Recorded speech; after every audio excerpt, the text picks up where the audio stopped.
Hello, তো আমি আজকে ম্যাঙ্গো জুস বানাবো। কীরকমভাবে বানিয়েছি তোমাদের সাথে শেয়ার করে দিচ্ছি। আম আর এটা কি দেখলে তো বুঝতে পারছো, সাবু আর মিল্ক। তো এটি দিয়ে আমি এখন ম্যাঙ্গো জুস বানাবো। তো কীরকমভাবে বানিয়েছি তোমাদের সাথে শেয়ার করব।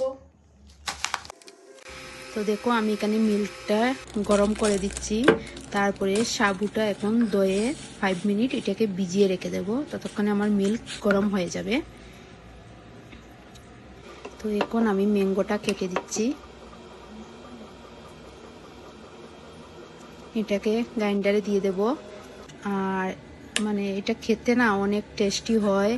তো আমার যখন মন হয় আমি এরকমই খাই। আর আরও অনেক দিন খেয়েছি, আমি কখনো ভিডিও করি নাই, তো আজকে ভাবলাম আমি এটা একটু ভিডিও করে দিই। দেখো আমি এখন সাবুটা দিয়ে দিয়েছি, তারপরে এটা পুরো বয়েল হবে, একটু মানে শুকিয়ে যাবে, তারপরে এটাকে নামিয়ে দেবো। এখন এখানে দেখো আমি ম্যাঙ্গোটা মিক্সারে দিয়ে দিয়েছি, আর এখন আমি সাবুটা দিয়ে দেবো। তো যখন মানে সাবুটা দেবো মানে ঠান্ডা করে দিতে লাগবে, নাহলে ফেটে যাবে। তারপরে আমি আইস দিয়ে দিয়েছি, এখন এটাকে মিক্স করে দিচ্ছি। দেখো এখানে মিক্স করে দিচ্ছি, ভালোটিকে মিক্স করলে তাহলে খেতে অনেক টেস্টি হবে।